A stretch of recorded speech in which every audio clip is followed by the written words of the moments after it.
going to get started.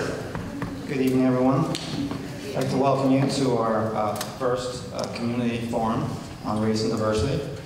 Your attendance is much appreciated and very exciting to see.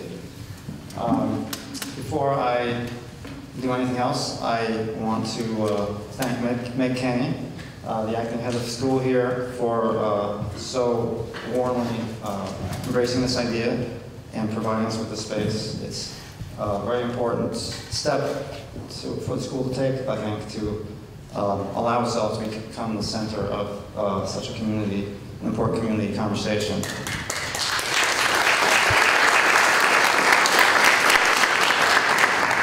I also want to point out that we will most likely, in the course of our evening, discuss incidents that have happened here in the past at BBA. One of them actually, was probably a good reason that this, the thought of this even kicked off. It was 5 years ago. Want to very much point out that as we discuss it and analyze it, that we are not so much finger pointing or looking to dig anything up as much as to figure out how to improve things in the future and to learn from the past. I also want to express gratitude to another founding force behind the thought for this forum, and that is Dwayne Carlton and his documentary movie, Divided by Diversity, which was a great starting point for my education about race in Vermont, and has really brought a lot of people into the conversation. And if you have not checked it out, it is available to stream on Vermont Public Television online.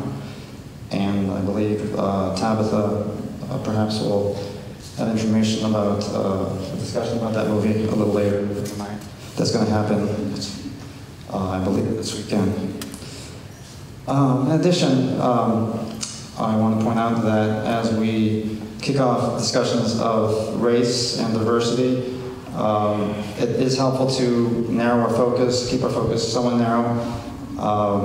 Tonight, we are mainly talking about communities and schools, but also don't want to overlook other forms of discrimination, by which I mean, as we talk about discrimination against people of color, we are by no means looking to discriminate against the problems of anti-Semitism or discrimination against people for other reasons. And although we might not cover that in the panel, if anyone had a conversation, a comment rather, that they want to bring up when there's a chance for the community to speak, they're welcome to do so. We're just, like I said, specializing a little bit tonight because there are definitely differences among the types and varieties of discrimination. Okay, I would like to introduce our panelists. My name is, I'm going to introduce myself. I should have introduced myself. I'm Jonathan Fine. I'm the president and founder of Move On Manchester. To my right is Kaya. This microphone is not very sensitive. And you are a state legislator? Yes. Correct? Yes. We have Tabitha Paul-Moore. She is from the Rutland area NAACP, president and founder. To her right is Naomi Johnson, a BBA alum, recent Vassar alum. And to her right is Theo Talcott, local activist, and also a BBA alum.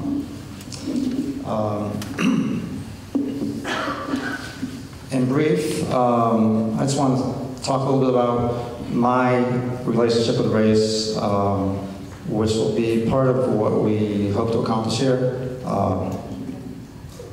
Awakening people to their role in the racial conversation and the process as we go forward. Back in November of 2016, like many of us, I had occasion to have a bit of a reawakening of spirit and concern with the direction of the country.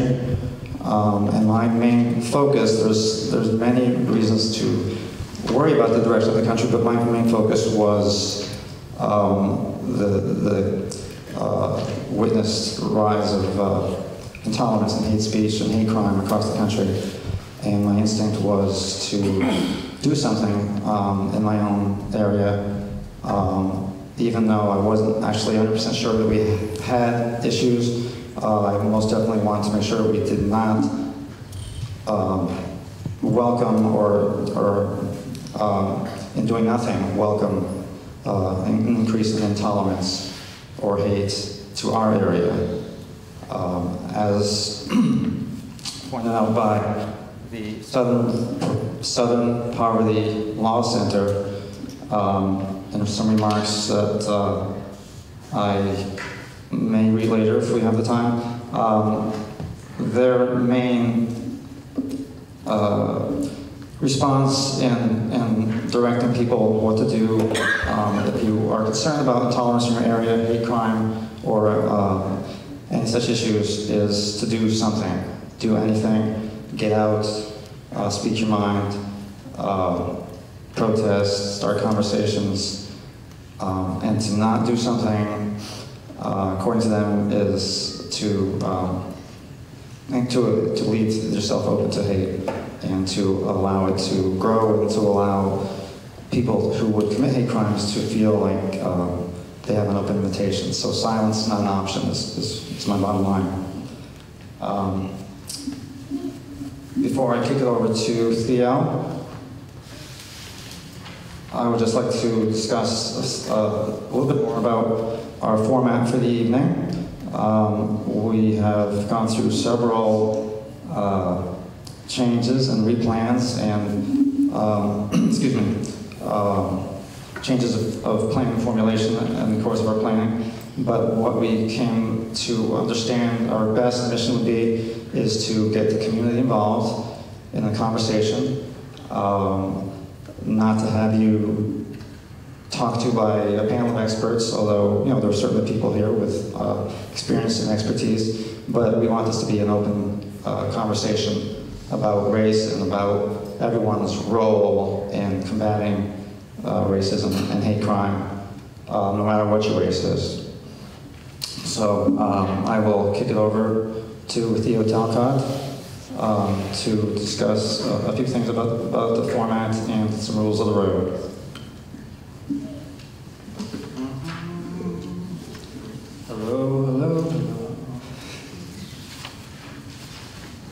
Hello, relatives. My name is Theo Talcott. I'm a Burton graduate, and so it's kind of like one of those dreams you have where you're back at high school here. Causing me great anxiety. No, I'm just kidding. One thing Carl Jung observed is he said neurosis was caused by the avoidance of legitimate suffering. And that's good to contemplate when we want to think about issues about race. I think I'm like one of those white allies, a very sort of toxic term, but I encourage you to join us. We want to suffer more on behalf of racial justice. We want to think more, we want to be able to sit with the suffering. I find people look away way too fast, you have to stay with it, it's painful. So I'm just going to talk for 2 minutes and then I'm going to toss it over to our totally awesome, competent, talented Skookum staff friends here. So to praise Burton at the beginning but I hope this goes well tonight and we can do it again. So thank you, Burton. When I was in school here, the Ormsby Hill Project brought people of color to go to school with us here, and that was awesome. And I didn't appreciate that at the time, how much better the school was for having that. That program is no longer in place, but it would be great to, going forward, we'd love to see that. So I'm just going to toss it over to the next ally, and maybe I'll come back around later on when we go back more into later on we'll hopefully have really a wide conversation with you all, and look forward to that. I think what would be really helpful if you don't mind. These are really complicated, difficult, personal conversations. These are ideas and concepts that are going to shake you to your core. They're going to make you question some things that you thought you understood, and that's important for transformative work. With that comes some emotion, with that comes confusion, with that comes a desire to really want to know and understand and vocalize what you're processing. I think it would be really fantastic if we can set some ground rules, but I think it's just more community space. Like if, as we're going through this journey together, how we can help one another go through this and not only really honor and respect the stories and the courage and the candor that will happen within this space, but as well as one another, because we're all going to be in different places in this, and I think it might be helpful.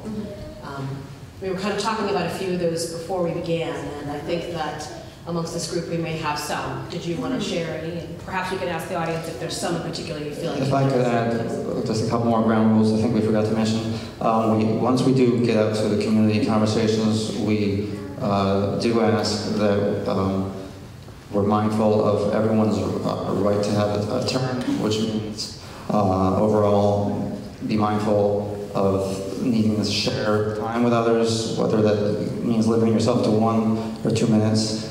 I feel fairly positive that it won't be a problem here, but we would never want to be doing anything such as questioning the veracity of any comments, any experiences that anyone has had in relation to race. So that is an important ground rule. And I think if Tabitha is ready. That's good. Oh, am I going first? Okay. Well, no, I think we were kind of, it's up to. Okay. So again, I think what we were trying to iterate up here is that as people are sharing their stories and sharing their truths, sit with those truths, appreciate those truths. We want to be cautious about not invalidating someone's experience by saying, are you sure that's what really happened? I was there, I didn't see it that way. I don't know if you should be feeling this way. That's not really what we're trying to do here today. So I think it's important that we understand and appreciate that. I think this is an opportunity to amplify the voices of people of color, those that are here in the room that have come to be a part of this. If they want to speak, we want to be able to allow for that platform to happen in a very holistic and helpful and healthy way. So allowing for that space before we begin hearing from others as well. Anything else? No, I thought that was for you. Okay. Yeah. Thank you. All right. Now let's begin, I suppose. Hello, everybody. Can you hear me? Yes. My name is Naomi. A little bit. I am a 2012 grad of BBA. So it wasn't that long ago, but I haven't really been back since, so it's kind of cathartic to be here. I will say I am here after 4 years of being in college, and I didn't expect to be back in Manchester, but I'm happy to be back. I am here because I feel a responsibility to people like me, especially Black girls who are going through the education system in Southern Vermont. Because I felt like growing up here, I had a great experience, but I didn't celebrate my Blackness enough, and I wasn't encouraged to do that. And so I really want to make sure that Black girls who are growing up here love themselves, and so that's why I'm here. And I want them to know that this is a space where they can thrive. So yeah, I'm back here. I have done a lot of community organizing work outside of Vermont, and for a long time I thought that was the place for me to do that, but I've been in Vermont since I was 3 years old, so I do consider myself a Vermonter, so I think that our work needs to begin at home. And so here I am. So I'm ready to begin the work with you all. Thank you. So, as was said at the beginning, my name is Kaya Morris, and I am a state representative. I serve out of Bennington, Vermont. This is an important conversation, and this is an important moment in time. As a legislator, I had an incredible opportunity to be able to speak to not only the challenges that those in my community are facing, but Vermonters from all over are facing, particularly with regards to racial discrimination and bias throughout our state, in our government, in our places of education, looking at what's happening within our workforce, what's happening within our healthcare and healthcare delivery systems. I myself am the first Black woman that was elected to the legislature in almost 30 years.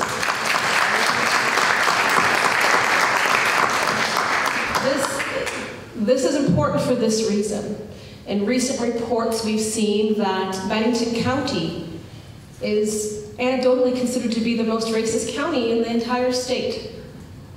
Our court system sends more people of color to prison than anywhere else in the state. Our police profile at a rate 5 times higher than anywhere else in the state. I have a young Black son, and I have concerns about what this means for our future. I have concerns with what this means for the students that are currently in our Vermont educational system. I had the opportunity this year to spearhead with the other very small legislators of color caucus. We joke that we're growing every year, even though we lost 1 member last year, in case she went off to Harvard. But we passed through Act 54, which was seeking to establish a racial justice panel that was charged with addressing, identifying, and strategically systematizing a mechanism for eradicating racial bias and discrimination throughout the state of Vermont. In addition to that bill, there was a specific component. There's a specific component that I think is important for this conversation.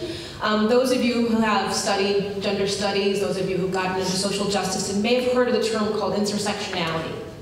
So it was the concept that I myself, just as a Black person, that is not nearly my only identity.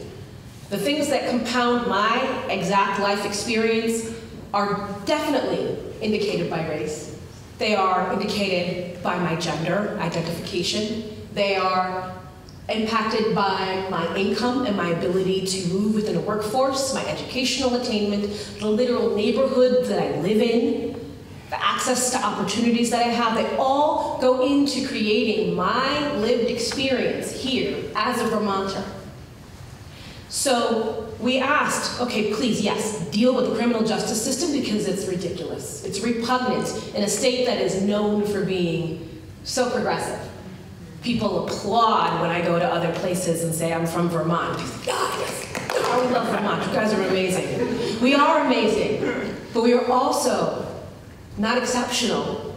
There is not an exceptionalism in that we have somehow gotten it completely right, because there's many things that we're missing out on. Now, I moved here about 10 years ago. I'm from Chicago originally, which, while is very diverse, even Martin Luther King Jr. said it is the most segregated city in the United States at the time, right? So I come from that place and came to here, and when I first moved here, there were so few people of color that I could see. Now here we are, 10 years later, and there are so many people of color, so many new Americans coming to our state that we have here, and our state is not quite ready with how to deal with that. Our state is not quite ready with how to ensure that our children are well protected. I'm part of a task force through the National Education Association that is specifically looking at this very charge that we're here talking about today. What is happening in Vermont schools around racial bias, and how are we going to eliminate it?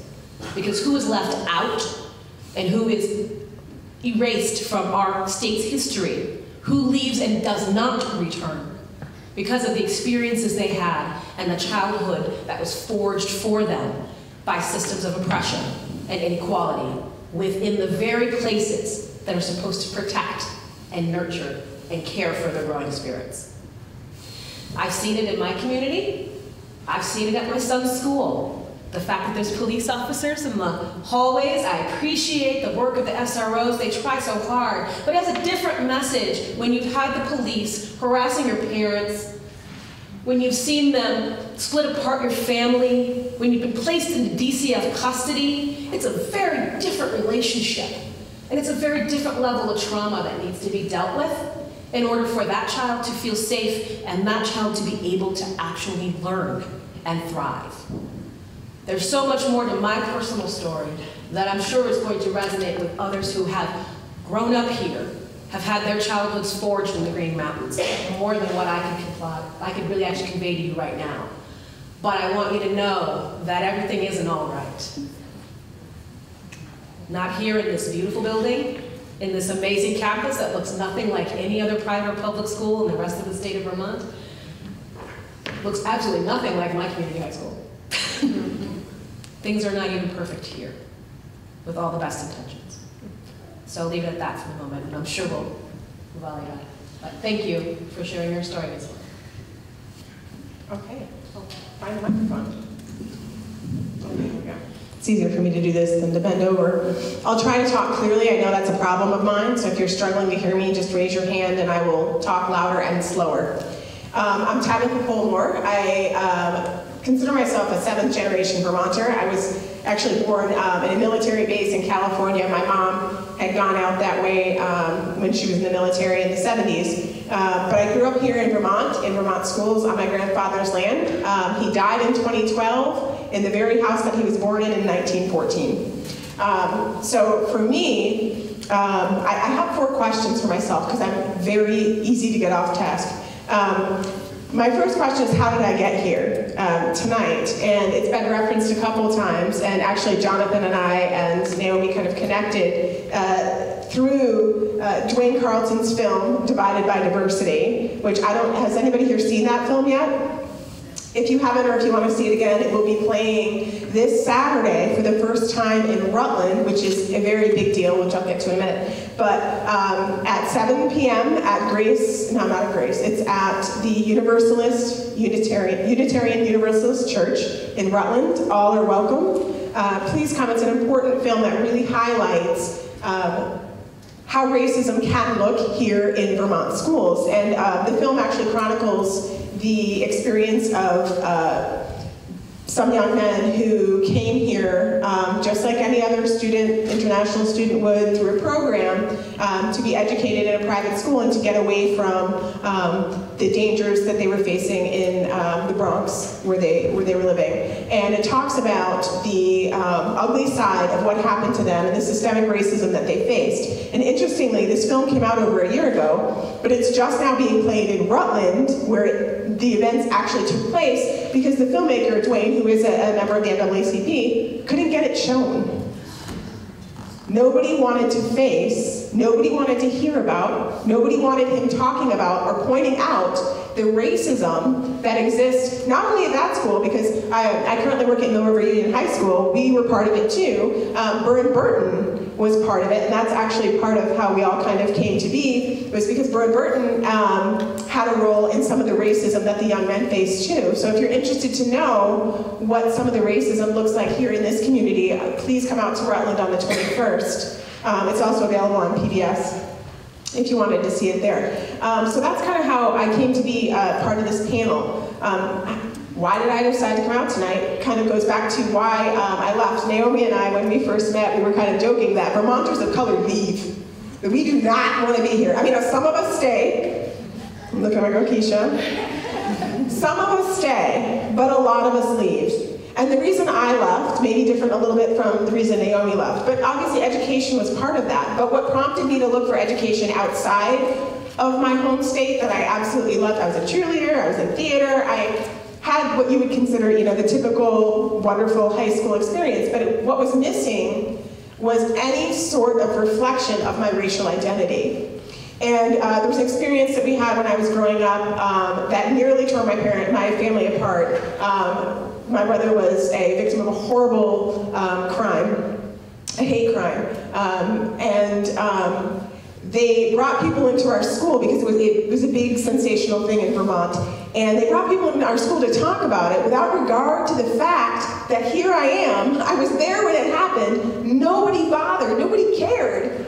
Nobody cared about the trauma that I was facing. They wanted me to sit there and listen to these experts talk about actually actually villainizing the folks that tried to protect my brother during the incident. And I know that sounds a little bit vague, but for me that was the final, like, yep, I gotta go. There's nothing. It was very clear to me by the time I was 17 years old that Vermont, as much as I wanted it to be my home, was not my home.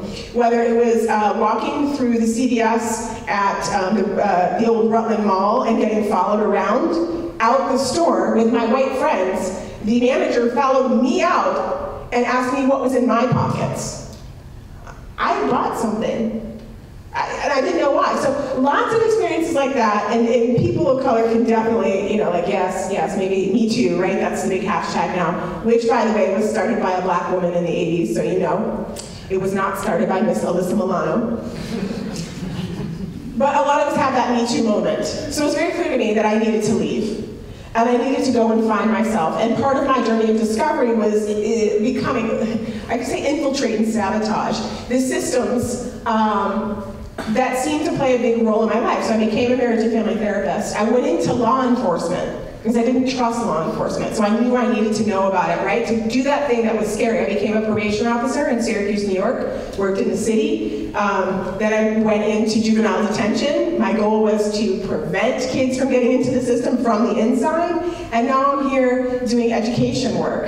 And in every single system, it is so clear to me how we negate racial identity in kids. And I was having a conversation with my own daughter today. I was like, you know, what are you learning about people of color? She's like, well, Mom, mostly what we learn about is when white people are fighting against people of color, and whether they're Asian or Latino or black or even the slaves, you know, it's like, oh, that was a bad thing, but it has no bearing on today. That was something that happened a long time ago. Or it's the people of color are always bad. And so in our Vermont education system, we need to be checking that. Or even when there's times that we're not trying to be racist. She had this thing at the beginning of the year, I'm pointing because she's right here. She had this assignment at the beginning of the year that I read that was about this Native American man who was a poet and writer, and it was his journey through the school that he was in, where there was so little representation of who he was. And so I said, so did your teacher talk to you about the reservations and the schools that Native people were put into? She said, no. I said, did they talk about race? No. She said, well, we did do this one thing on Frederick Douglass, and it was about spelling. I said, did you get to talk about Frederick Douglass? No.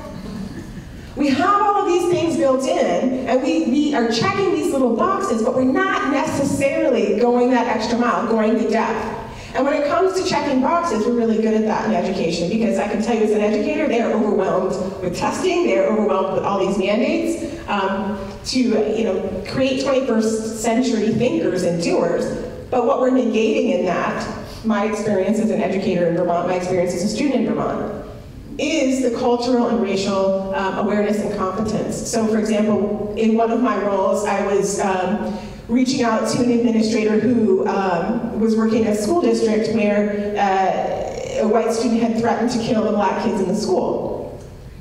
One student heard about it, reported it. The school took immediate action, right on, investigated, found that there was no threat, but only talked to those immediate kids, not to the kids that had also heard it. Not, like, it was a massive issue. And so when I asked the administrator, you know, did you reach out to the kids of color? Did you reach out to anybody else? The administrator said, well, we talked to the people that were on the list and anybody that raised a concern, but no, I mean, because that would be discrimination. I said, no, the discrimination came in the threat. Your job is now to go out and check that out. And this person I know to be a very, very socially conscious person who wants to do the right thing, for kids of color, who is very much committed, but I heard fear. I heard fear that they would be labeled a racist by checking in with kids of color. I heard fear that by talking to all of the kids of color in the school, which was my response, they said, did you want me to talk to all of the kids of color? I said, yes! They were all threatened, whether they know it or not, because guess what? Somewhere in their back, they know it. Because we know that there's always a threat to us. And so it's really difficult for administrators and faculty to kind of navigate that. But I say do more than the minimum. Do more than the minimum of that checklist. Check in. Deal with the trauma. And it kind of goes back to the quote that you were talking about before, right? That neuroses is born of, is essentially what is ungreeted trauma or unaddressed trauma. Right, the, you have to, Young's observation, we want neurosis was caused by the avoidance of legitimate suffering. And that's where you guys come in. We want you to suffer. So let's get with it. May I follow a little? And Yeah. we should definitely. This is such a rich conversation. I'm talking and I want to. Let's do this. Okay.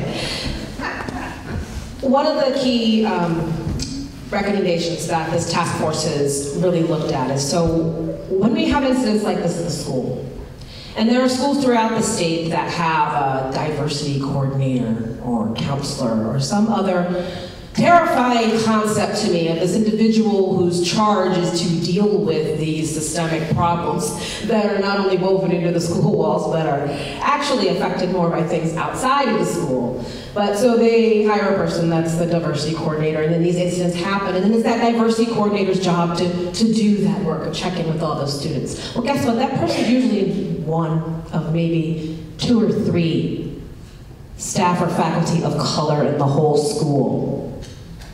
And what they're finding is, as they go down to historically black colleges and say, we need teachers, we need guidance counselors here in Vermont of color to come and serve in our schools, to not only reflect the diversity in our student base, but also up top, because, you know, students do look for role models. They do look for people who are able to achieve and say, you know what, that's something not necessarily that I need to do, but I know there's someone who gets it, right? We get them here and then they leave. Because they're not actually supported by administration when they want to do social justice oriented curriculum. They are not supported by administrations when they want to do programming that asks difficult questions and takes students into difficult places. You have to opt out. Your parents get a chance to say, I think that might be too traumatic for my child and I don't want them to go. They find that they aren't supported in baseline things that schools all over the country are doing that we're not doing here in Vermont. So that is a big challenge that I think we're going to have to overcome in order to ensure that we're not just doing curriculum, nor are we just sending home paperwork like what my son got that talked about how Christopher Columbus and his sailors were all such great heroes. I was like, really? How'd that one get in there still? But it did, with a smiley face, right? If we don't have those people that are there on the decision-making level, thinking about these decisions as they're being made, then they're not going to see those opportunities and see those challenges that we need to address. So I did want to make sure that I at least said that. Who's missing from this table right now? I was almost missing from this table. And that's not a critique of this organization and this event right now. But it was because the organizers were like, oh my God, what are we doing? Like, we need to have Kaya there. Guess what? There was a meeting last night in Bennington where parents got up and they spoke very loudly about many of the injustices that their children of color have been feeling and experiencing in our communities, in the schools, and in the streets. And their pain and their suffering was real, and they said we're ready to speak out, while they were afraid because of the levels of police brutality, because of the levels of retaliation they get in the workplace, or that they'll get from the schools themselves. Parents that tell me, I go to my school's principal and say, why did you not give my child that same opportunity when they had better grades and are doing so much more in the school than that other student that you gave that amazing opportunity to go be a part of that program? Why did you choose to not send my black son? And they don't have an answer, and they say that they make them feel uncomfortable because they're questioning them too much. So we don't have any youth up here that are currently in our school system. We don't have any teachers that are up here. I know. I am. I'm a school counselor. You are a school counselor. For another day. One more day. But so these are the conversations that we also need to hear, and the voices that we also need to hear on this too. So I just wanted to say that real quick, but I didn't know if anybody else had anything else to add. I would like to, I guess this is the thing to do. I told you from the beginning. Seems to be the thing to do. Isn't that better? It is. My natural instinct as the organizer is to, turn it over to the voices of, people of color, very incredibly well-spoken, to my right. But I also came to think that I have a duty as a white citizen to speak of the role of white citizens in this whole struggle. And that's why we're here. That's why I'm here. It's all very overwhelming when you hear it played out, that which needs to change, the systems that need to be almost rebuilt from scratch. And a lot of people might not understand what their role is as they sit there, or perhaps hopefully as they watch on the video in the future. Your role is to care. Your role is to stay awake to what is going on. Your role is to get involved with anything that is happening anywhere you can, whether it's a school board meeting, whether it's a future forum that maybe we will have some involving educators or law enforcement, here, anywhere. The role is to not run away when things get difficult, not to say, and this is what happened. This is kind of what brought me here when there was the racist chanting at the basketball game, and I came to realize that I had heard people talking, but I really realized what they were saying about how that was just horrible, and they really didn't want to talk about it. I mean, I literally said, I don't want to talk about it. You can't talk about it. That was just horrible. And then I came to realize 5 years later, after this movie came out, that they were talking about kids chanting KFC at the BBA game 5 years ago when those transfer students came through from Mount St. Joseph.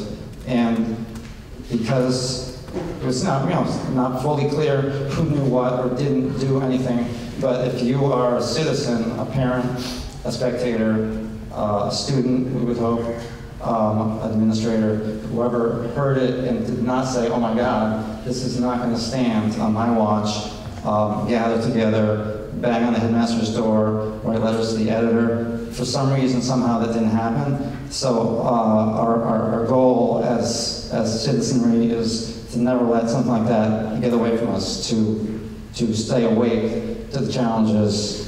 And in addition, again, that's why I commend Meg, because these are difficult conversations, and it's a challenge for a school, especially one of such prestige and kind of power in the community as BBA. And it's also a challenge to the local media in any community.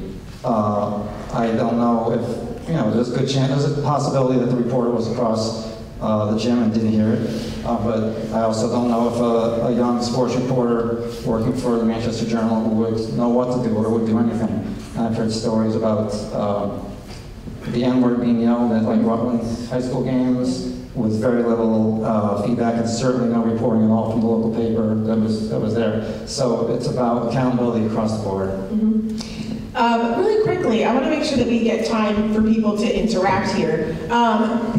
Show of hands, how many of you are educators in the room?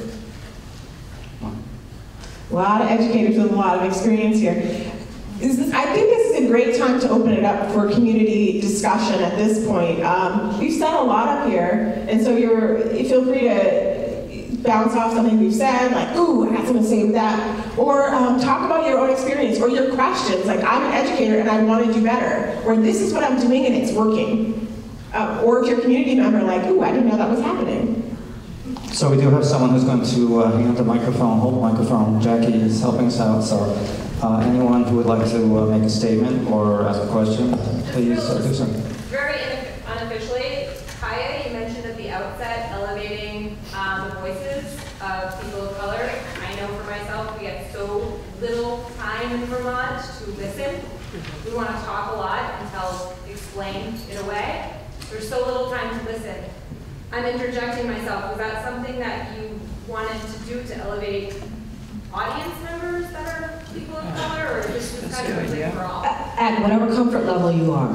You don't, people of color here, this is your space to be able to speak, but we do want to make it clear that you're not required to have to do something. This is sometimes called progressive stack. So at Occupy Wall Street, they started having conversations about how do we talk internally amongst ourselves, horizontal democracy. And one concept they came up with was called progressive stack, whereby people of color might be prioritized, or other groups, whatever. So tonight, let's start with that maybe. So,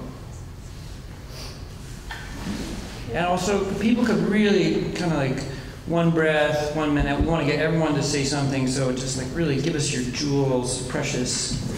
Unless you're a person of color, and then go on ahead.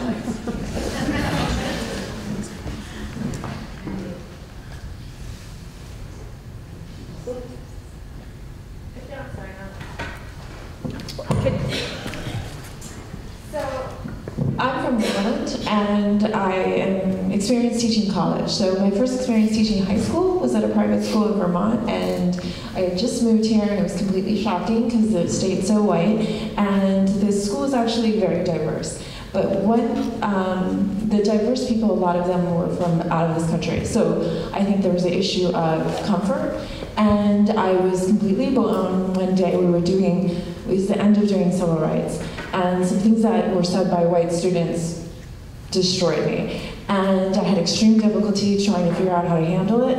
And the thing I came up with was not to confront them straight on, because they had dug in their heels so deep. Like, they came to class saying white power over and over again.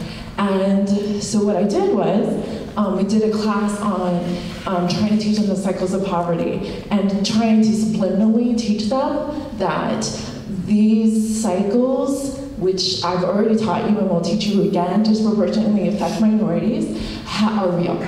And this exists now, and it will affect you now. And I hope they got the point, because I couldn't keep going in their face. And I don't know if that was the correct response, and I'm still very upset about it. Like, I'm shaking now. I'm so upset. And I don't know if I did the right thing. I did my best, and yeah, that's it. Were there any students of color in your class? In this particular class, there were two. One of them was an American, the other one was not. And I know from things that were said that the person of color who was an American was actually on the side, okay, before the white power, so it went over 2 days. And before they came in the next day, and one of them kept saying white power and over again, she was actually on their side. In terms of, she thought I wasn't letting them talk. These were white boys.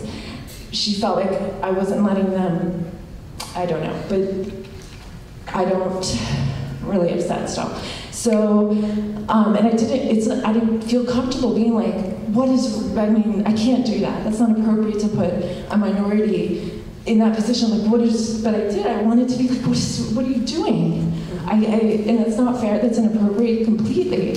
And and the people who are not Americans, like, you're not in a position to stand up. And it's just, this school was so like, oh yeah, we're so diverse and we're so supportive of diversity. And I'm like, you're full of crap, because these kids are not even Americans. They don't talk to with few exceptions, they were not talking to the white American kids. And I was just like, you guys are lying. You're just straight up lying. And we got to the end of the semester, and we all graded the finals together, and we're reading responses about the Civil War, and all the other teachers start talking about how, oh yeah, look at this racist response, look at this racist response. And I'm like, wait, what?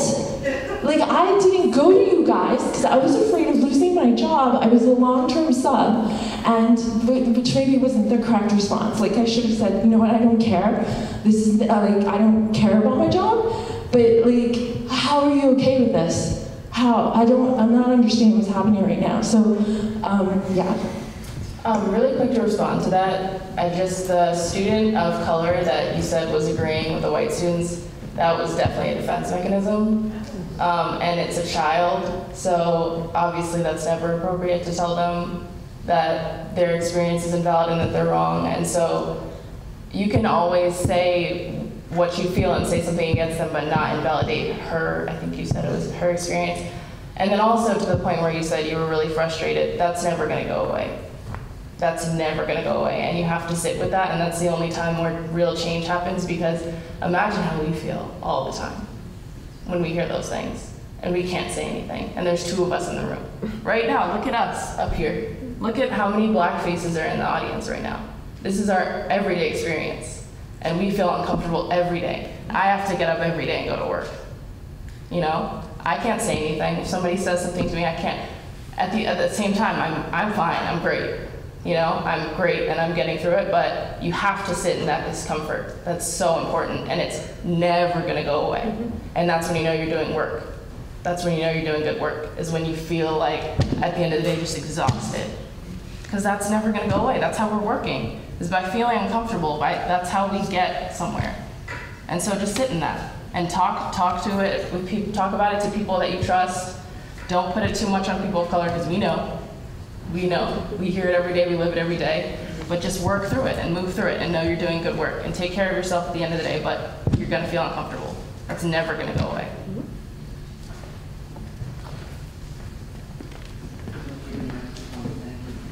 Did you hear me? If you said no, would that mean that you couldn't hear me or you were just listening to me?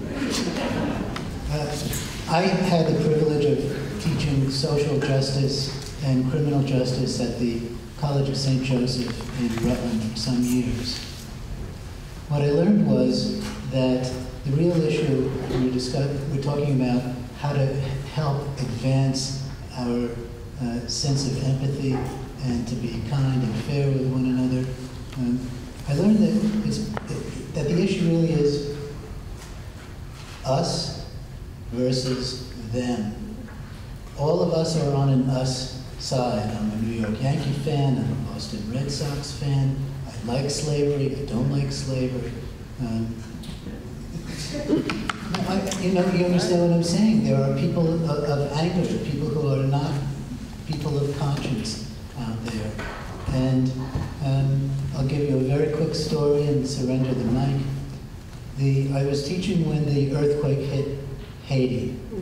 And you all recall that there was such tragedy and devastation there, primarily suffered by people of color. I had a class at the time. I asked them, what should we do here in the United States? I think the government had given $64 million to the government of Haiti. And they said, that's enough. I said, you know, these are your brothers and sisters. It's enough. I said, $64 million, that's the equivalent of 24 cents for each American. I said, it won't make any difference in your lives whether you contribute another dime. It's not going to make a difference in your life. These are your brothers and sisters. It's too much. That's not what our country is doing. We should be doing, pardon me, we had a recession going on. I think the real issue is that these students, even though Haiti is 150 miles away from Miami, even though these are our brothers and sisters, can't see that connection. It's us against them. And if we keep following that course, we're all going to pay a very dear and tragic price. Okay, I'll surrender this now. Let me ask a quick question to the audience. How many are from the North Shire, what's considered the North Shire, the Manchester, Dorset, that area? How many of you know where the trailer parks are in this area? How many of you have gone to the trailer parks in this area? How many of you know migrant workers in this community that service the hotels and the ski resorts and such here?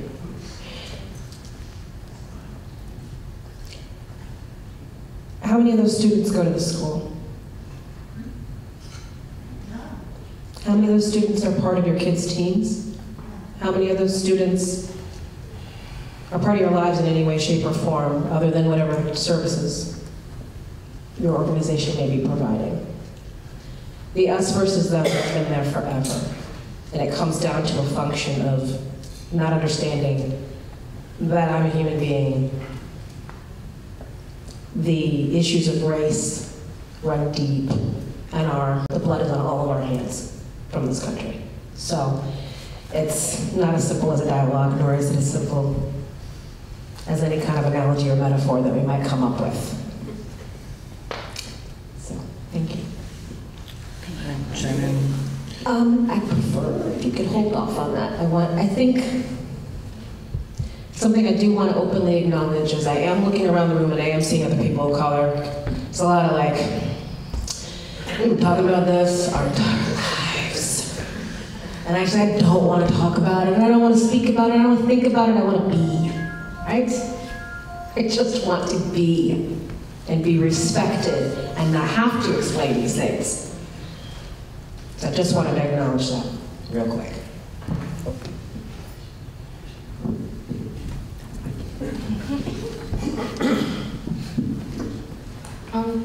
Talking about speaking up, at my school, we had this problem last year, the year before, and even the year before that. For all I know, I've only been there for 2 and almost a half years.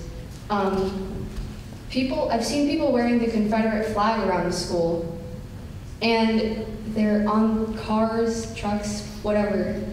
And it's really saddening to see things like that. Teachers don't do anything about that. And I've spoken up one time, and it was very scary for me. And they're like, what does it matter to you? I tell them, well, I'm black. And they're like, no, you're not. I say, it may not look like it, but I am.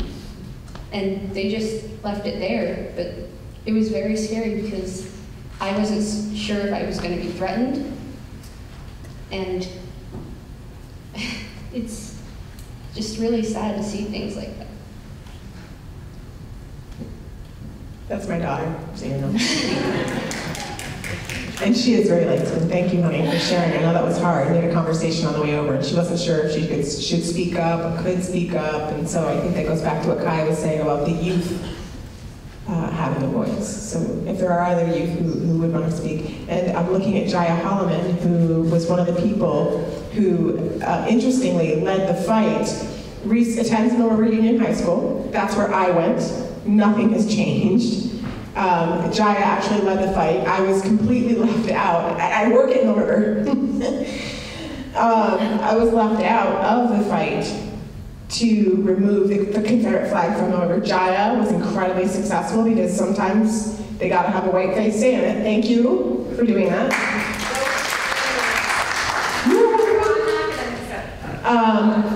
But Reese, this was 2.5 years ago, Jaya? This was They have a written policy. We have a written policy that it's not allowed. Reese is still seeing it.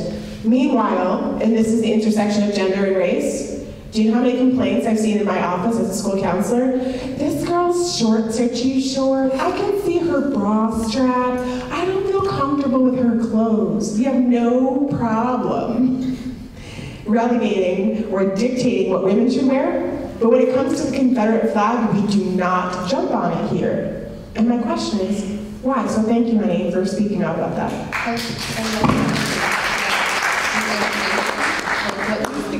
I was also going to talk about the education, like what we were talking about on the way here. And it's just really sad that the side that we see is just like,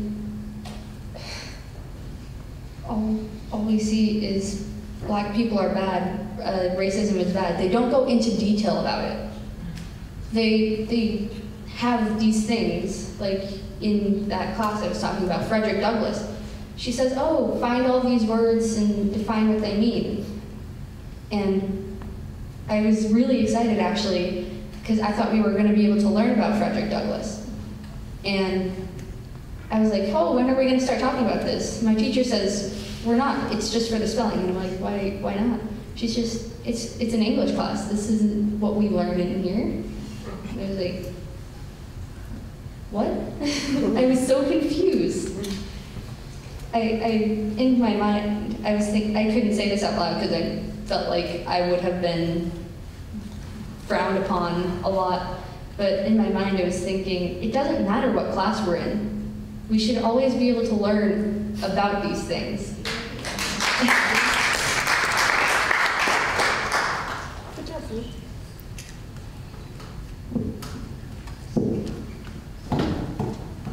It's like an obligation.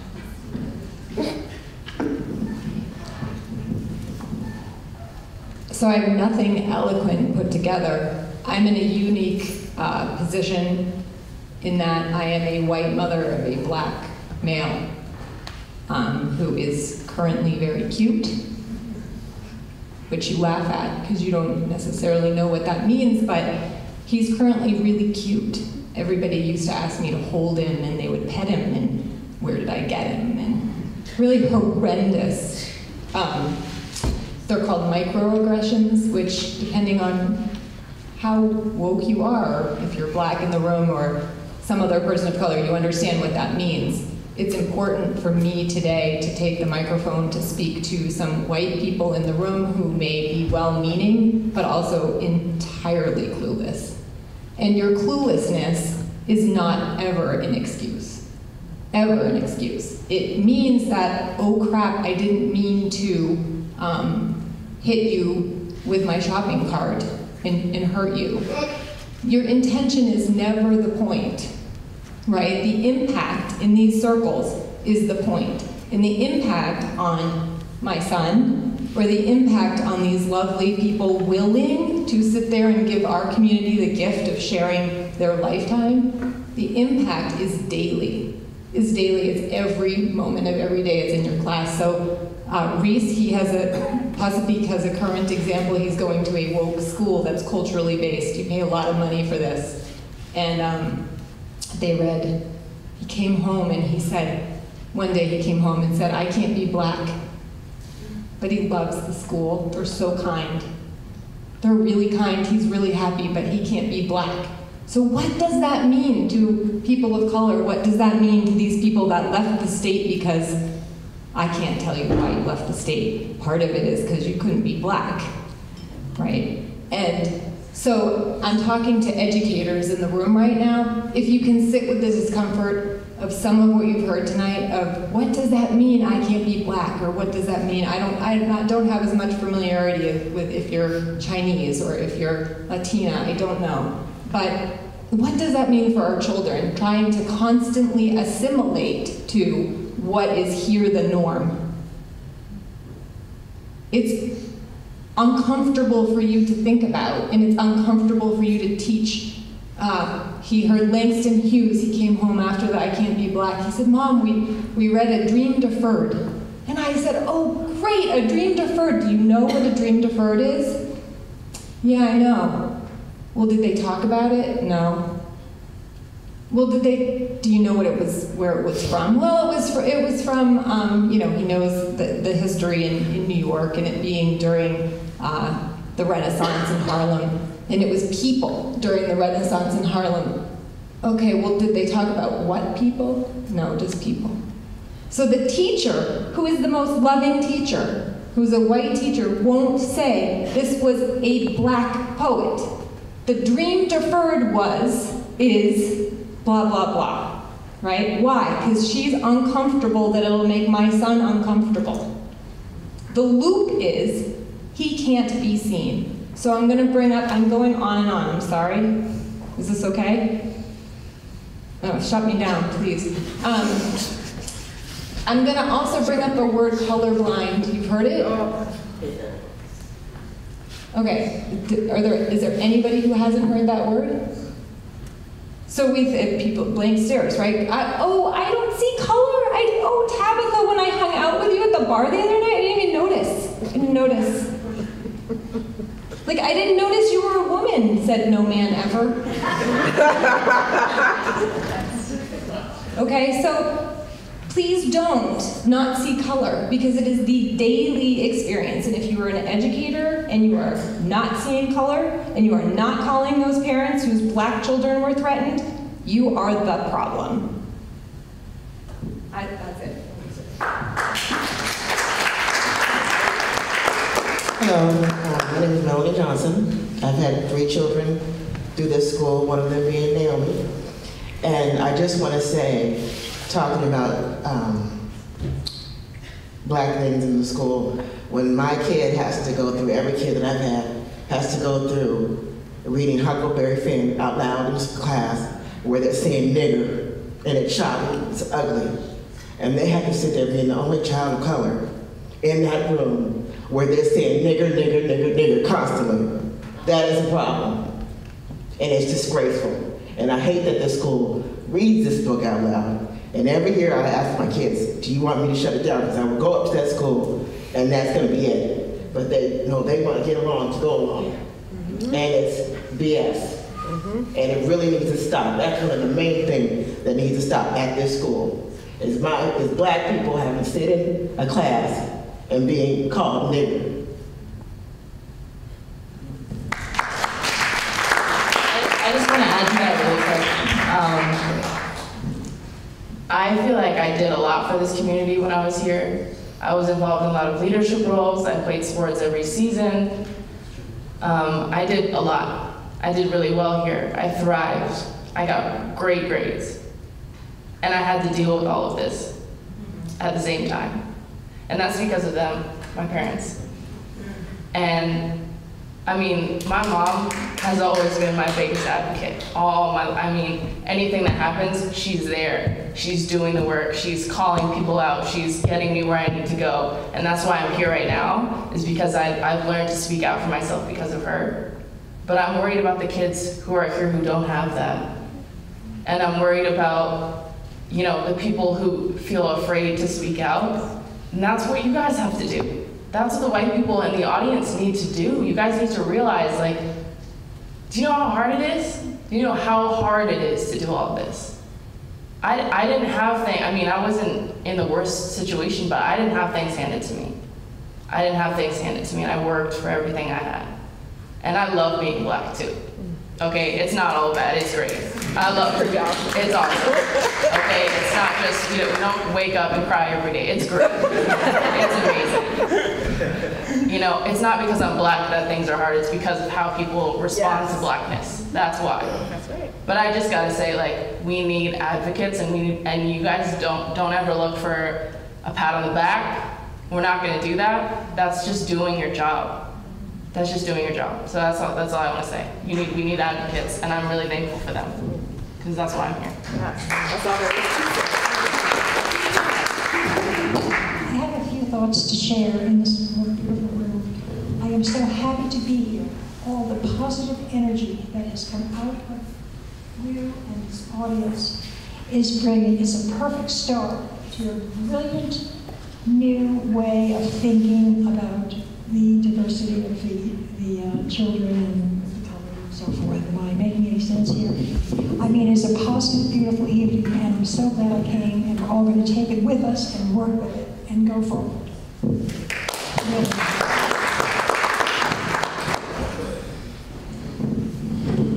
So I feel compelled to speak. I've only been in Vermont for about 3 years. Within 3 months of moving here, my son was called a nigger in school, in 5th grade. I went to the school, they didn't even call me, by the way. They didn't call me to tell me, they didn't notify me. I came from the West Coast. It wasn't very, very diverse in some of the areas that we lived in, but we had Latinos, we had Native American. This was the whitest state I have ever lived in. Anyway, so I had to go to them. And they said, well, the student that did, we meant to call you, of course. They meant to, we just got so busy.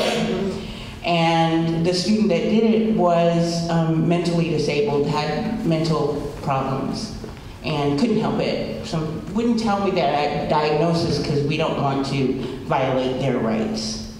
So I knew, it was alarming. It was really, but I knew at that moment I had some fighting to do every day. I have to fight for my kids. Now they're in middle school. Every day, microaggressions. Every day, I'm fighting a counselor on bias, a coach, somebody. My kids are getting older. They're gonna have to fight for themselves. And I'm a tough person. I have no friends in Vermont. I have no other mothers who identify with me. I have the soccer moms stay on the other side of the field from me because I'm perceived as some sort of tough, I don't know, bad person because I don't want to participate in these conversations about the weather. I think we're, especially right now, need to have more important conversations like the ones we're having right now. We need to be uncomfortable. And all the soccer moms need to do the same. I mean, it's not about, anyway, I could go on forever, but I felt compelled. I didn't mean to. I really appreciate your story because I think every mom of kids of color has that experience here, and it's constantly fighting. As an educator of color, as a person of color, it's constantly having to explain to white people why they should be getting it. And Kaya mentioned something earlier about encouraging initiatives in schools and not just having, we don't have a diversity officer, we have people that investigate hazing, harassment, and bullying, which is called HHB in education speak. But my experience as an educator has been, I'm like, we need to be talking about this. Encouragement does not mean, yeah, go ahead and do it. It means making it a priority. So for those of you who are educators, those of you who are in positions of power within schools, that means that you take it on. That means that it becomes a priority for the educational institution so that parents don't have to do it. Because by and large, we are tired. Just being here is exhausting. And you know why it feels like the whitest state? That's because it is the whitest state, just so you know, statistically. And speaking of stats, we love statistics in education, right? Everything we do is based on statistics. You know, how we do our math is based on, you know, statistics and leveling and all of that. Let's talk about ESSA implementation, which is the Every Student Succeed Act, right? ESSA requires schools to look at where troubles are, like where are people failing, and finding trends, including race and culture. And part of ESSA, what they did was they set what's called the N size, which is the minimum size sample that you need in order to have a statistically significant anything. They set it for people of color at 25 over a 3-year period.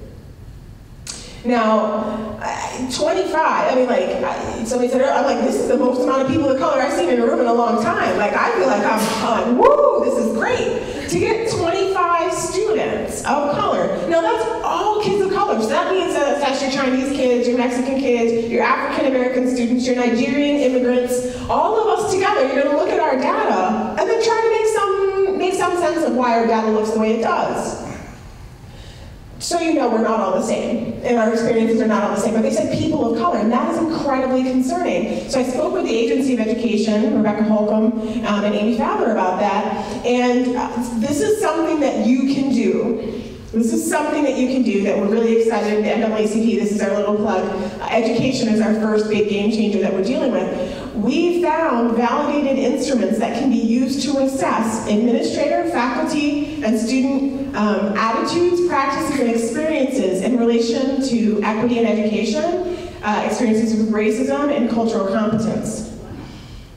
The Southwest Superintendents Association, which does not necessarily cover these two schools, Long Trail and Burton, because they're private and they're not required to necessarily do that same sort of legwork. They are very excited about doing it, but they're also very, very inundated with things to do. And I think Kaya mentioned, here it's optional for you to participate. Now, it's not optional to participate in Youth Risk Behavior Survey, which is an important instrument that we use to drive youth services in the state of Vermont.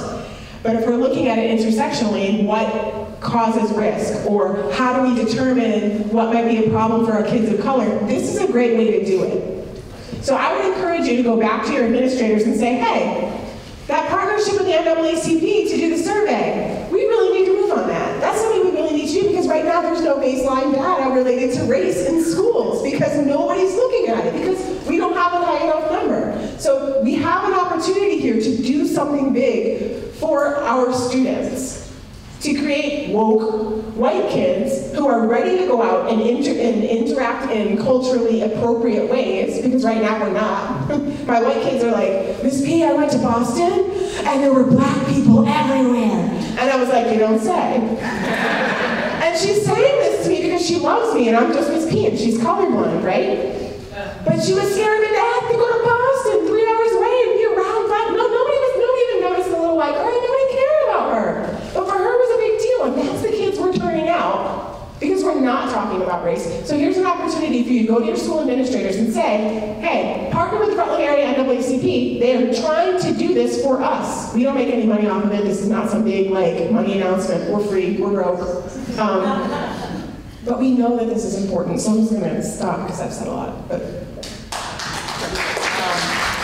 Just really quickly to add to that too, I think we've been talking a lot about, I think it's also important too, we're black up here. We're not people of color, so we can say black, that's not a bad word. And we aren't speaking about people of color's experience, we're speaking about black people's experience. So that's okay to say, we can say that. Because we're not representative of people of color, which is also important, but we're not. So we're black people. Anyways, which is okay. Okay. So I also want to say that it's not only about educating black people, it's also educating white people. And a lot of the educators in the room need to do a lot more, because I went to Vassar College in New York. And honestly, in my gender studies classes and my Africana studies classes and any class around identity, a lot of the white students are liabilities, okay? They don't know what they're talking about. They come in there and we have to teach them everything in these classes. And so it starts in places like this, in high schools, where we want to send our students out equipped and knowledgeable. And it's hard to like, I did my work, I learned stuff. I didn't learn anything about people of color going to BBA. I didn't have a professor of color until I went to college. Until I went to college, I did not have a professor of, just teacher, educator of color at all, but I learned. So I don't understand why we can't teach white students more about identity. So I just want to say that, to add to it. I'd like to add on to what Jaya said about her son saying that I can't be black. I was sitting here realizing, like, as everyone is talking, it's kind of like being in with the popular kids. Like, in order to be popular, you have to be this and you have to be that. In order to fit in Vermont, you have to be white. And that's very sad to see. People want you to be white. If you want to be a good person, you have to be white. And that's how it feels in Vermont. Thank you for that. I want to validate what you're saying and appreciate you speaking openly and honestly about that. I'm very fortunate that I've been able to move into the world that I am. I got elected into office with dreads in my hair. But as much as I show my blackness, that's as much resistance as I get. So those spaces get carved out for you very quickly. You get pushed out of workplaces, things like that. There's a definite discomfort and an unwillingness to accept as we are. So it begins here in the home and in the communities. So thank you for speaking that truth.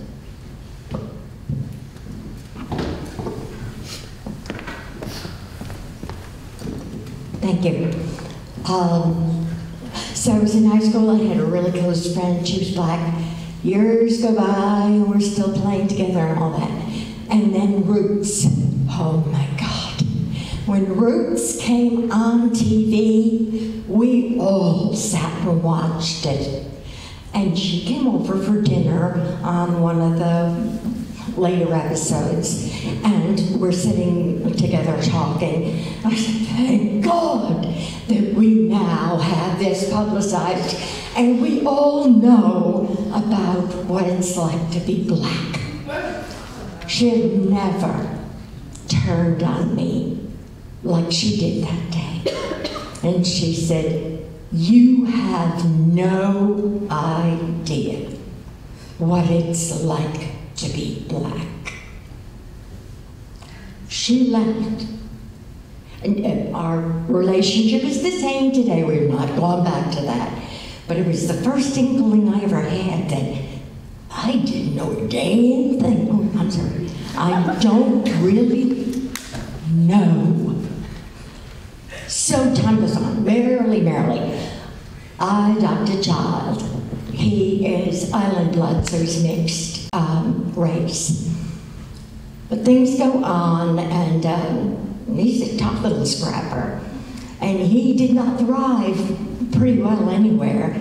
He did go to B&B, and he graduated, but he always had problems. And he got on the football team. He was very, very athletic. And he got on the baseball team and stuff, but it never stopped him, nothing anyway. So time goes merrily on, and I said, well, I didn't know why you got into fights all the time and stuff. I didn't know.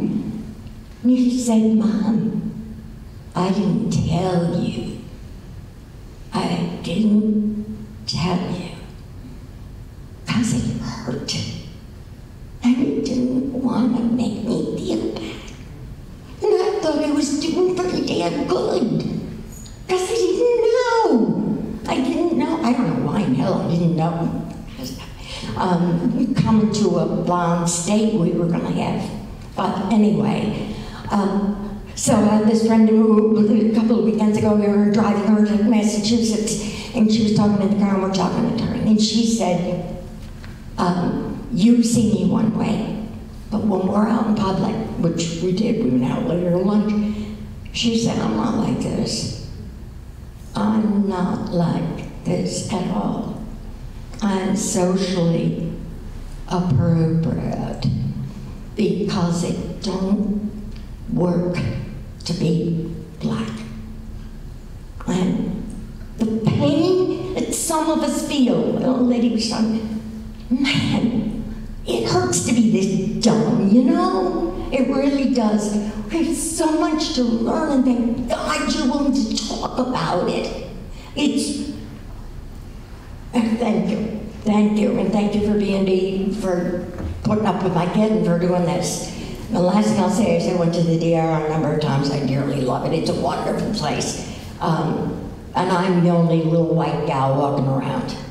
And can't hide it. But it did not make me the black person in the crowd because I grew up white, right, And it isn't the same. I'll never know. I'll never really know. But we do care, and we want to do better. Thank you.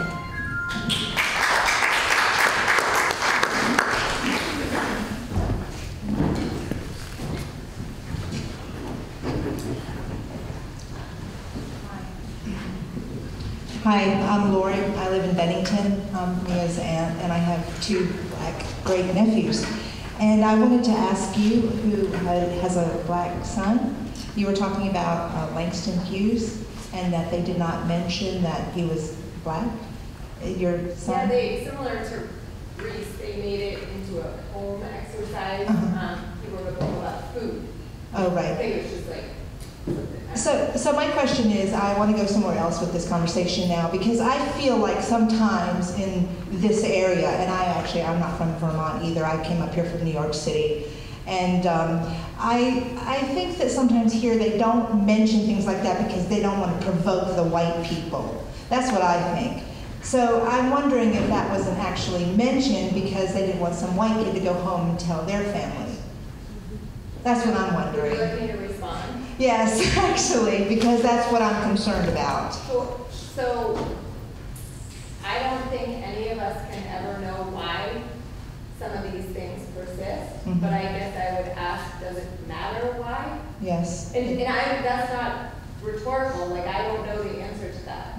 Does it matter why? So you were never able to get to the bottom of that at the school to find out? So I haven't yet, frankly, and I don't have the stigma of an angry black woman. thankfully. But I'm scared of how to talk to them. It's a new school. I'm going to be that mom. By the way, you and I should meet after. And, you know, yeah, I haven't talked to them. I actually am looking for some resources, which I'm hoping I can network with people just to bring to them, so I'm not the educator. You know, they should be doing the work. They're a school that gets revenue. They should be doing the work. Like, I've also worked with Green Mountain College.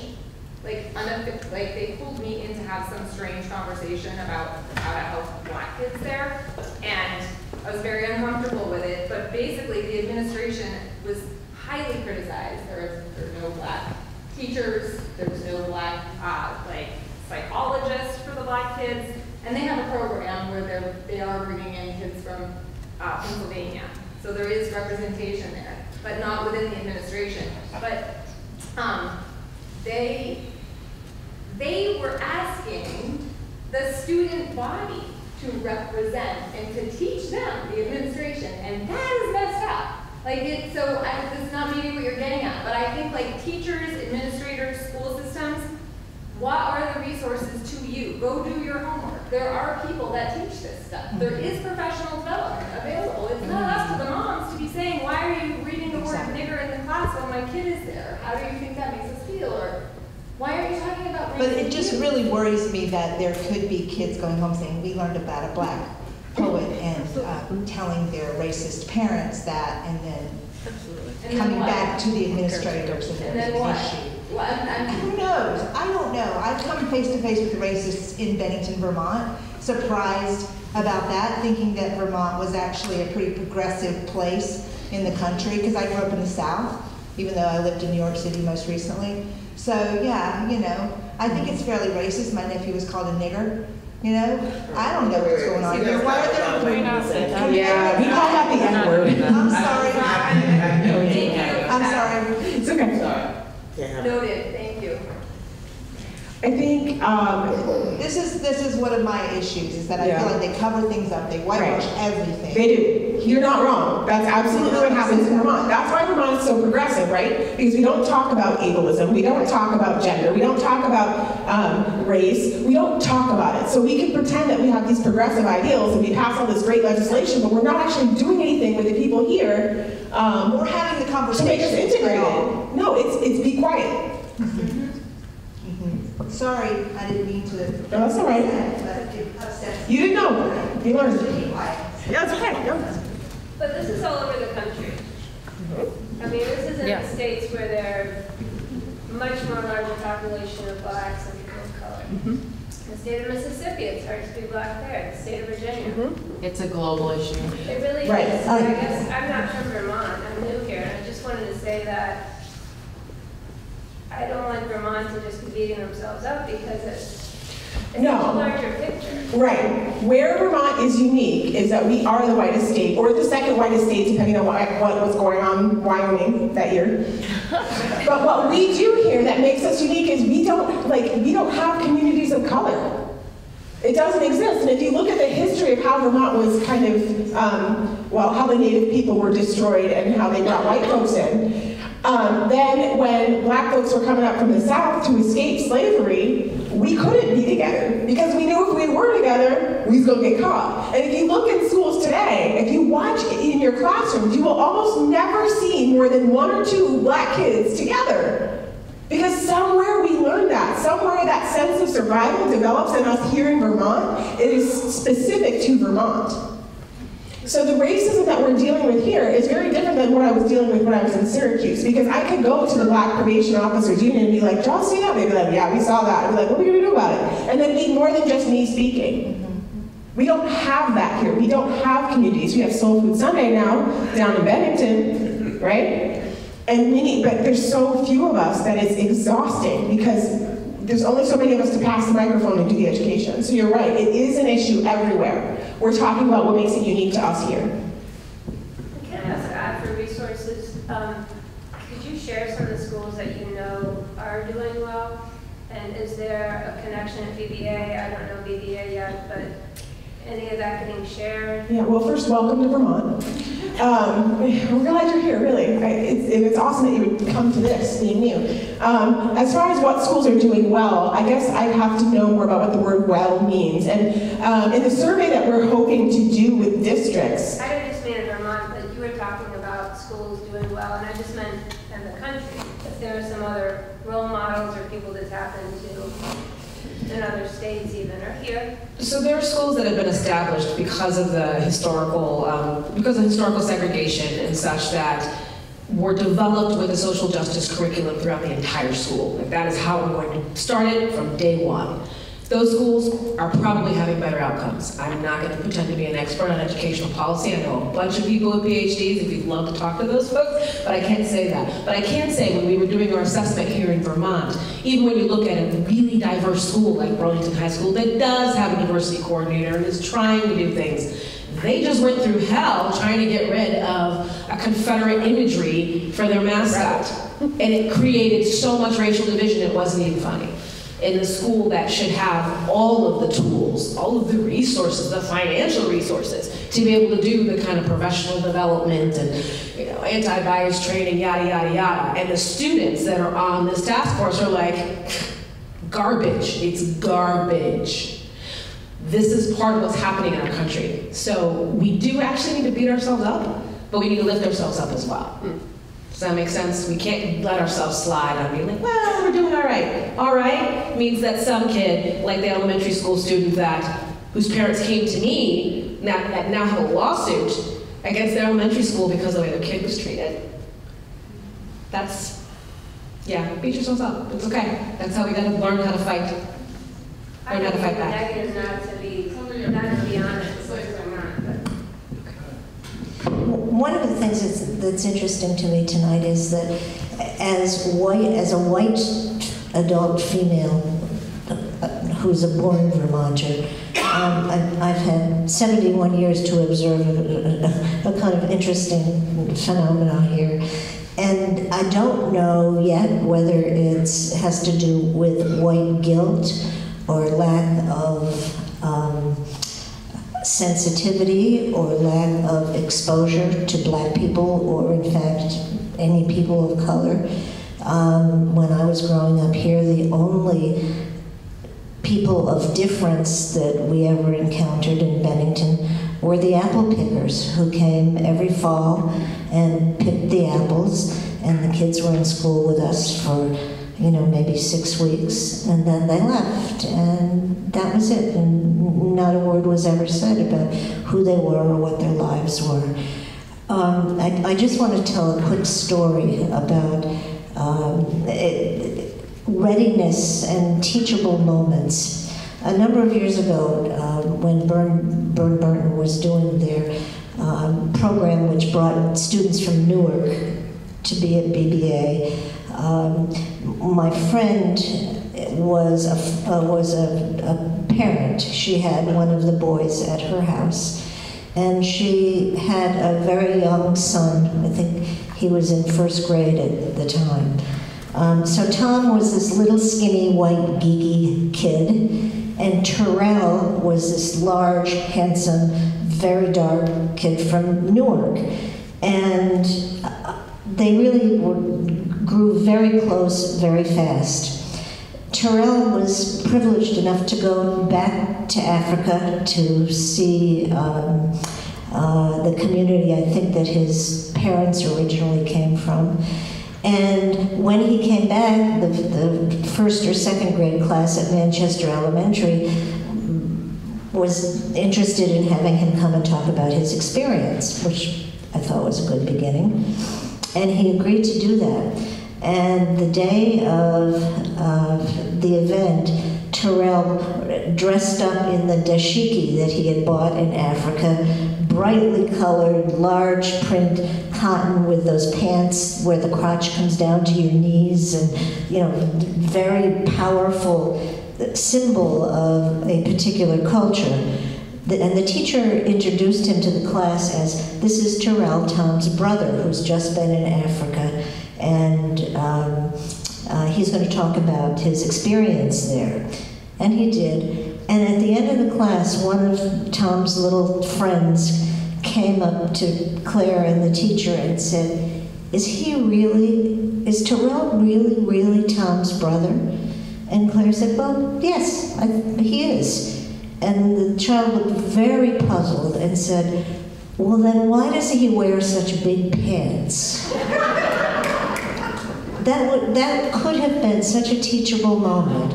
Our kids are asking us to talk about difference and what they observe and how they can interact. I'll never forget that phrase, why does he wear such big pants?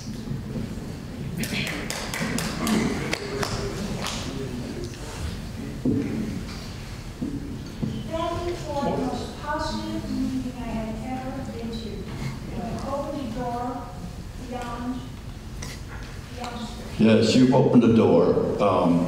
Now, the next advice, bit of advice we need is, so what do we do now? I thank John for organizing, taking the initiative to organize this, this very elucidating panel.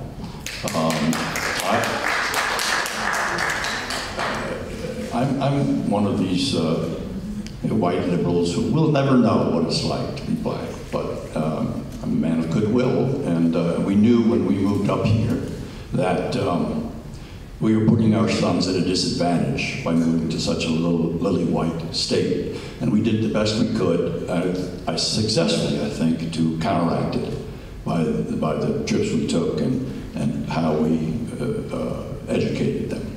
Now my granddaughters are at this disadvantage. One of them is here in this school, and we're working with that. But after listening to you all and and recognizing that things are changing very fast in this culture on so many fronts, there's a lot of consciousness raising been going on, and a lot of discrimination in so many different ways are falling by the wayside, and we're becoming a more inclusive society. And this seems like one of the important holdouts. And in this community,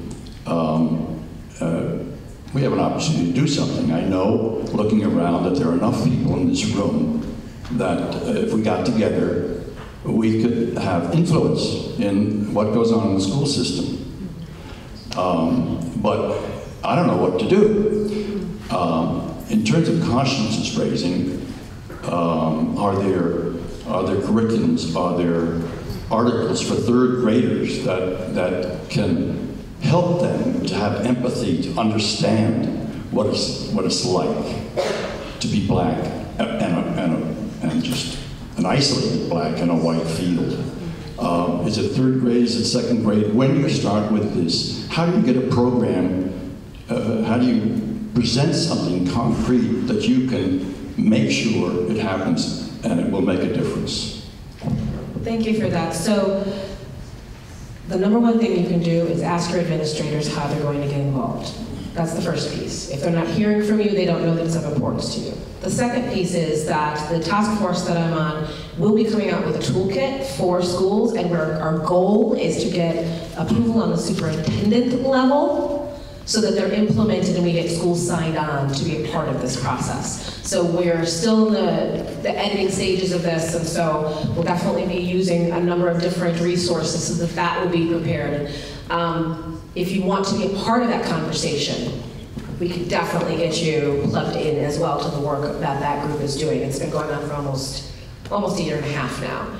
But so that is the final goal, and we're hoping to actually roll it out in like a full-on training session for superintendents to begin that buy-in there, and then have professional development after that point. So that's something that we appreciate, and that we don't want to just say, good luck. We'd also like to be able to see it systematized and start tracking that so that we can see how are we successful. So your first question was, at what age? We're born in the skin, so I'd say start as early as you can. Talking about it with all kids. I know a lot of people will be like, oh, I don't want to talk to my kid about race at such a young age. I don't want my kid knowing about Philando Castile. She's only 3 years old. We have to know about that when we're 3 years old. We have to know about these things. So there's ways to talk about it. Some resources for you before this comes out. Teaching Tolerance has a good baseline, and they go by age, A World of Difference. There are so many out there, and certainly feel free to reach out to the Rutland Area NAACP. We have a Facebook page, we have a website, our emails naacprutland@gmail.org is our general one, or info@naacprutland.org. Those are some really quick, concrete things you can do. The other thing, like I said, is you got to get baseline data, right? Schools are data-driven. You have to know what's currently going on in your school, and whether you work with us or whether you develop your own survey or find another validated instrument, you need to get an assessment done on what's currently happening in the school so you can set a trajectory, just like anything else, right? With math, we need to know what kids understand so we know where to teach. So that would be my recommendation. Hold it here. About working together with the Anti-Defamation League for education. I know my kids are already in their 30s, but when they were young and they were growing up in New York, there was a lesson that was taught in all of the schools about blue eyes and brown eyes. I don't know how many of you have heard about this, but this was something about Nazis, and it was teaching the children, all the children with blue eyes would come sit in front of the class, and they were all given all the benefits, and you're wonderful, and you're lovely, and you're better than everybody, and they began to believe this. And the children with brown eyes or green eyes sitting at the back of the class didn't feel so good about themselves. And what happened? Then they switch it around. And all of a sudden, all the children with blue eyes have to sit in the back of the room. And it sounds like a very simple thing, but this is an exercise that's been going on for a long time that seemed to have some real impact on children. All my kids came home and told me about it. The World of Difference, that curriculum is the ADL. And part of the reason that I'm here tonight is because John and I, we both believe that it's by partnering, not by one organization trumping the other. And I didn't mean to use the Trump there, but we believe that we need to work together if we're going to do this. So yes, we plan on reaching out more. The ACLU has reached out. So as we I think it was 30 years ago, Vermont didn't have any, or 35 years ago, Vermont had no organizations dedicated to social justice. Now we have 19 across the state. So we are starting to work together and find each other. Hi, my name is Janaea. I graduated in 2014 from Rutland High School. I grew up here in Vermont all my life. And I'm actually a member of the NAACP as well. My mom also, Tabitha. So when I just recently embraced being Black and being proud of that and kind of facing it head on. But I remember in middle school, 7th grade, one of my best friends, she talked to me and she said that I was the whitest Black person she knew. And I at that age, all I wanted to do was fit in and have my best friend still like me, and so I embraced that. And I kind of hid my Blackness. I didn't like coming back from the summer and being darker, and people would point that out, and I was very ashamed of it. So I also think that's a really important topic of conversation, of the fact that people are ashamed, and I'm sure I'm not the only Black child, especially in middle school, who feels bad about that. So I just want to point that out too. Thank you for saying that, because I really vibe with that. I had a lot of those feelings growing up too. And even to that point, I have maybe 2 friends from BBA still to this day that I call friends. And it's not like I didn't have a lot of friends in high school. I just had to separate myself from people who didn't see me for me. And I have a lot of friends otherwise, but that's the reality of it, and it's hard. And you really have to find people to lean on who know you and see your family, and you'll have good friends that you get through, but it's really tough, and I see you. And I went through a lot of that too, so thank you for saying that. Anyone else? Yeah, so there's just 2 things that I read 20 years ago, and I am by no means past my journey of learning, but 2 things that I read.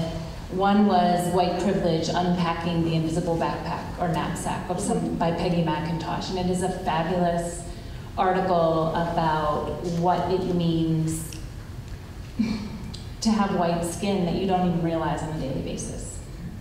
And the other one was a book, Talking Back by Bell Hooks, who also talks a lot about, she's a feminist Black author, and how both of those things impacted her life. And again, to me, they were enlightening and great reads. So if you want to, if people were talking about resources later, you know, pick one up, take a read, see what you think, challenge yourself. I challenge myself all the time, and like I said, there's still a lot I need to learn. And thank you for that. It's great. Okay, I think we're going to draw to a close here. Did anyone need anything to say anything else? I just definitely want to thank you all for coming. This is obviously like the tiniest of steps. It's kind of amazing that this is such a rare thing to happen in Vermont and in the community, but it's just one of the first of many steps we made, and I'll continue to be working with Tabitha. Humbled to be in the presence, honestly, of Kai, Tabitha, and Naomi, three brilliant women. My privilege to sit with, and of course, the white guy on the end, Theo, is a great activist, a great guard. White allies, don't underestimate us. That's right. So, be sure we have your contact information if you would like to be kept in the loop. Otherwise, there's sheets on the front as you exit to sign up for the email list. Keep your eyes on the newspaper and check out the Facebook pages, and we'll be coming back at you with something else in the future. Thank you very much.